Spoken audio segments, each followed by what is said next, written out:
Fala pessoal, beleza? Lucas Mizumoto aqui para mais um vídeo de Tempo de Tela. Hoje a gente vai falar sobre Euphoria, série da HBO estrelada pela Zendaya, que ganhou vários prêmios no Emmy de 2020 e que teve um episódio especial lançado hoje, dia 4 de dezembro, na plataforma HBO Go e vai ser lançado no dia 6 de dezembro no canal de televisão normal. Então, vamos lá?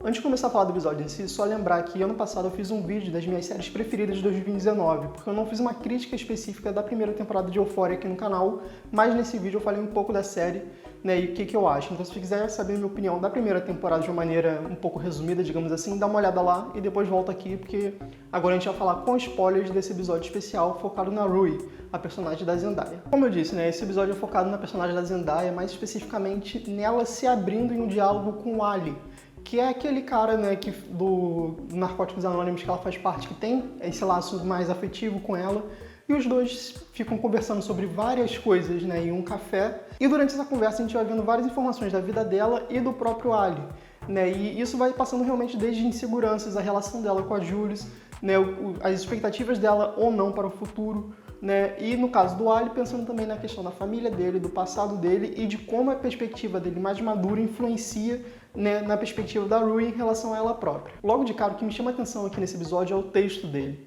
né? Euphoria é uma série conhecida por ter um texto muito forte, aliado com uma direção e uma montagem muito bacanas. Só que aqui, né, a gente tem um episódio que ele é basicamente em um único ambiente, né, dentro dessa cafeteria. E ainda assim ele tem técnicas muito interessantes que eu vou falar mais pra frente, mas especificamente o texto é o que brilha, porque a gente tem basicamente 1 hora de conversa entre esses dois personagens, onde tanto a Zendaya, né, quanto o ator que faz o Ali, eles entregam uma série, né, de expressões e de sentimentos a partir das suas falas, a partir da conversa que se desenvolve. Então, nesse sentido, é um texto e uma atuação casadas de uma maneira perfeita. Não à toa a Zendaya ganhou, né, o Emmy de melhor atriz por causa desse papel dela, porque é realmente sensacional. E aí, como eu disse, é um diálogo que passa por vários assuntos diferentes e também, né, expõe muito mais da personagem da Zendaya pra gente, e isso aqui é feito de uma maneira muito interessante de como o Alec, né, que é o nosso, digamos, condutor dessa conversa, faz com que as coisas se progridam. Ele se aproveita muito de metáforas e também, né, de contraponto, digamos assim, que ele cria com a Zendaya, né, para desenvolver as suas questões. Então, nesse sentido, a gente vê, por exemplo, o Ali toda hora chegando para a Rui e instigando ela a refletir mais, fazendo ela pensar mais em relação ao que ela está falando, o que ela está sentindo, né, procurando realmente trazer novos pontos de vista. Afinal de contas, ela é uma jovem de 17 anos. Embora ela tenha vivido muitas coisas, ela já tenha passado por muitos problemas, inclusive tem coisas muito sérias, como aquela questão dela ter tentado matar a mãe.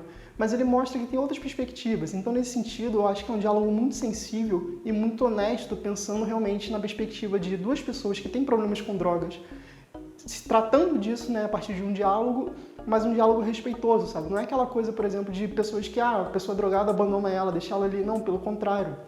A gente vê que o Ali tem essa preocupação com a Rui como um ser humano, e mais do que um ser humano, uma pessoa que precisa de afeto naquele momento. Então, cara, assim, essa parte em específico, né, de como o diálogo é tratado é sensacional. Mas ao mesmo tempo que é realmente uma delicadeza ímpar, de uma maneira muito sensível de se conversar, em momento algum o Ali desrespeita ou tira, né, o peso das ações da Rui. Pelo contrário, ele está sempre confrontando ela, mas não de uma maneira agressiva. Então é muito interessante realmente como isso se constrói. Ao mesmo tempo, de uma maneira sensível, mas sem perder, né, a noção da seriedade e da necessidade de ter realmente um pulso firme naquela conversa. Então é muito bacana. E um outro ponto também interessante é como o Ali aqui, ele se coloca de uma posição meio frágil, digamos assim, quando, por exemplo, ele se compara a situação que ele está vivendo ali com um filme, A Felicidade Não Se Compra, que é um filme justamente de uma pessoa que é um anjo da guarda que está tentando ajudar um cara que tentou se matar. Então tem esse paralelo estabelecido, né? E esse paralelo estabelecido, inclusive, é importante pensar da maneira como a Rui se comporta ao longo do episódio, porque a gente começa com ela vindo, né, do banheiro, drogada, assim, tipo, falando um monte de besteira, e ela vai ficando mais séria, ela vai ficando mais sensível. Então a gente vê que realmente ela tem essa abertura com o Ali ali, mas para além disso ela tem uma noção maior das coisas e ela começa de fato a repensar, porque tem vários momentos da conversa em que ela aponta tendências suicidas, por exemplo, ela aponta nessa necessidade dela das drogas, essa dependência que, de certo modo, ela vê como algo necessário e que ela de fato gosta. E a gente vê que tem uma progressão muito forte, sabe? Por mais que seja só um diálogo, entre muitas aspas, A Rui, do início do episódio, para a Rui, na parte do carro, você vê que é uma pessoa nova, e isso é muito importante, inclusive, para o futuro da série, para a nossa segunda temporada. E por que eu falo isso, né? Por dois motivos muito simples. O primeiro é, a Rui aqui, ela, como eu falei, ela tá com uma tendência suicida, ela tá realmente com pensamentos muito nebulosos e muito sombrios em relação a ela mesma, que o Ali tenta quebrar um pouco nessa ideia de, tipo, ela vê que ela tem um lado bom, que na verdade tudo que ela passa e tudo que ela sente é por conta da doença que ela tem, afinal de contas o vício é uma doença e tem que ser encarado como tal.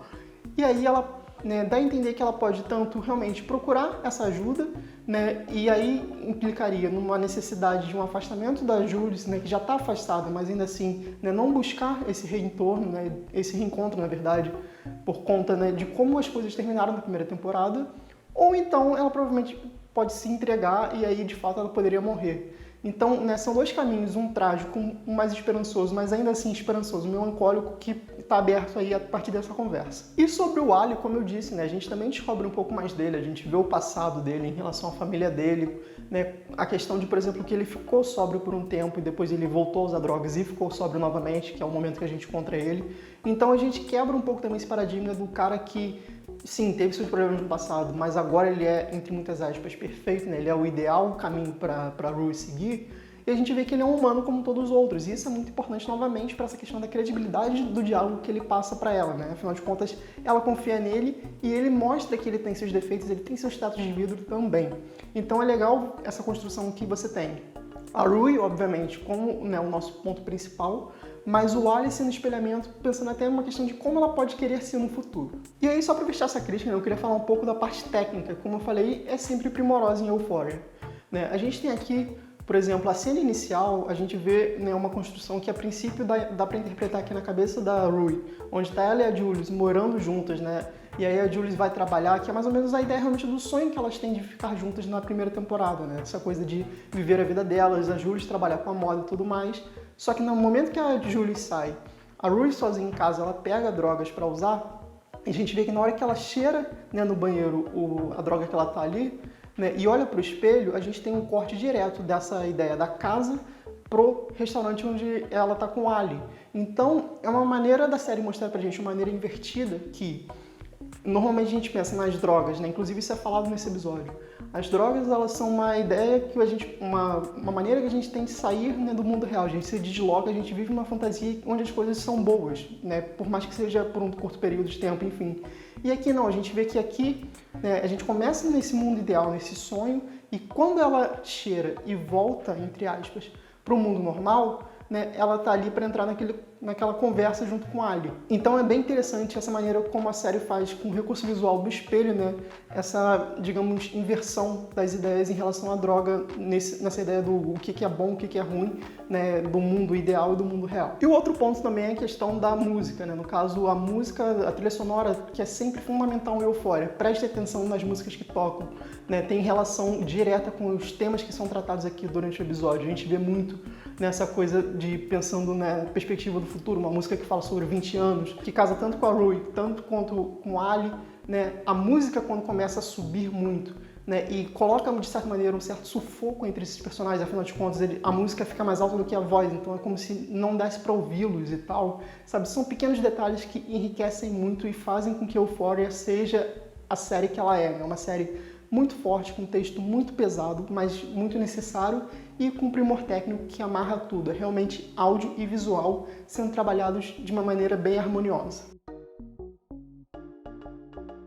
Então, de maneira geral, né, esse episódio especial aqui de Euphoria serviu realmente para a gente aprofundar um pouco mais na história da Rui, né, e entender mais essa personagem, né? A gente tem um aprofundamento emocional de fato com ela e nos dá nessas possibilidades para o futuro dela na série. É um episódio que, embora seja contido em um único espaço, ele tem um aprofundamento muito grande. E você, já viu o episódio especial de Euphoria? Coloque nos comentários sua opinião sobre o episódio, sobre esse vídeo também. Não esquece de dar um like se você gostou e se puder compartilhar para outras pessoas. E também não esquece, por favor, de se inscrever no canal, porque ajuda pra caramba a gente e eu pretendo fazer mais vídeos de Euphoria no futuro, tanto do próximo episódio especial quanto da segunda temporada.